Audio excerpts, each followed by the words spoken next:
전에 그 흉터에서 다시 암이 자라는 정도의 굉장한 증식력을 보이는 암이기 때문에 그 이후에는 어느 정도 손을 놨던 시기가 있었습니다.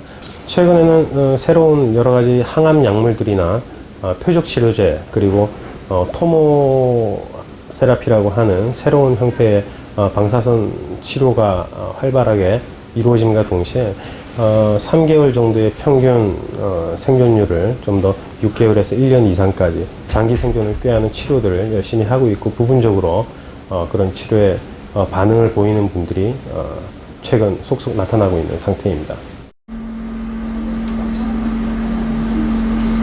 역형성암은 미분화암이다. 반면 갑상선암 중 가장 흔한 유두암은 분화암이다. 갑상선암에는 분화암과 미분화암이 있습니다. 분화암이란 정상적인 갑상선 세포의 특성을 어느 정도 가지고 있는 암을 분화암이라고 하는 것이고요. 반면에 미분화암은 이러한 특성을 가지고 있지 않은 암을 일컫습니다. 그래서 이 분화암 같은 경우는 정상적인 갑상선의 특성을 가지고 있다 보니까 우리가 방사성 요오드 치료를 하게 되면 갑상선 세포 내로 방사성 요오드가 들어갈 수가 있는 것이죠.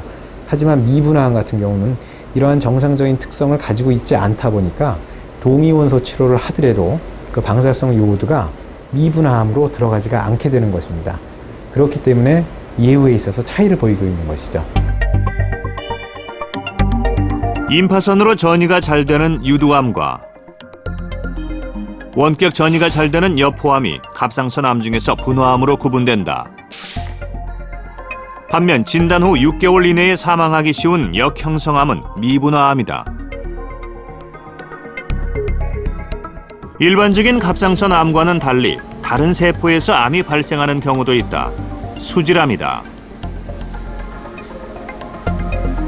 이게 수질암인데, 수질암은 이제 갑상선이 내분비 기관이잖아요. 내분비라는 건 호르몬을 만들어서 혈관 내로 분비하는 건데, 갑상선 호르몬을 만드는 그 세포는 여포세포입니다. 거기서 다 호르몬을 만들어서 분비하는데, 그 사이사이하고 주변에 C셀이라는 게 껴있어요. 이것도 뭐 발견된 지는 갑상선 여포암보다 훨씬 더 나중인데요. 칼시토닌이라는 호르몬을 분비하는데, 이게 칼슘 농도를 조절하는데 아주 중요한 호르몬입니다.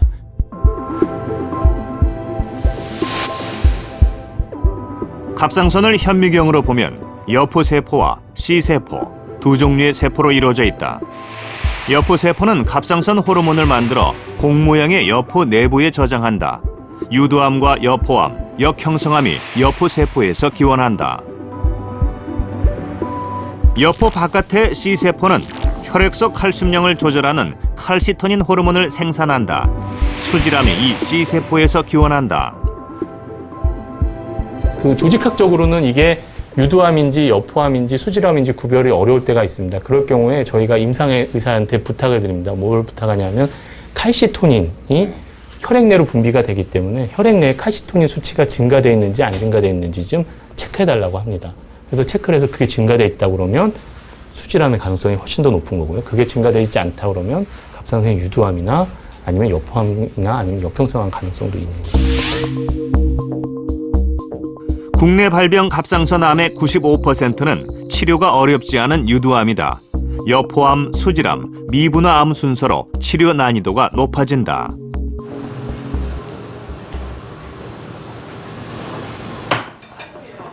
그렇다면 갑상선암의 발병 원인은 무엇일까? 된장 햇된장이야? 건강검진을 통해 갑상선암 진단을 받은 김연자 씨. 석 달 전 갑상선암 수술을 했다. 쪄 먹으니까 금방 먹어. 밥 먹을 때 목이 성칠 때 조금 이렇게 하면 처음에는 많이 아팠는데 요즘은 좀 괜찮아요. 하고 이제 이렇게 그냥 이렇게 작게 말을 할 때는 괜찮은데 말을 좀 많이 하거나 화나서 크게 말할 때는 목소리가 안 나와요. 뜯으면서 언니 김연여 씨는 동생의 모습이 안쓰럽다. 딱딱한가 안 한가 봐봐. 근데 많이 풀렸지. 처음에는 많이. 언니가 수술 상처를 아물게 하기 위해 목에 붙이는 패드를 갈아주겠다고 나섰다.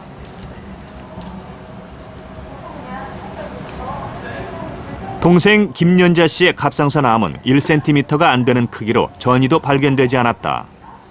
그 건강검진을 받으라는 거 보험에 의료보험에서 나온 거 있잖아요. 거기서 하라.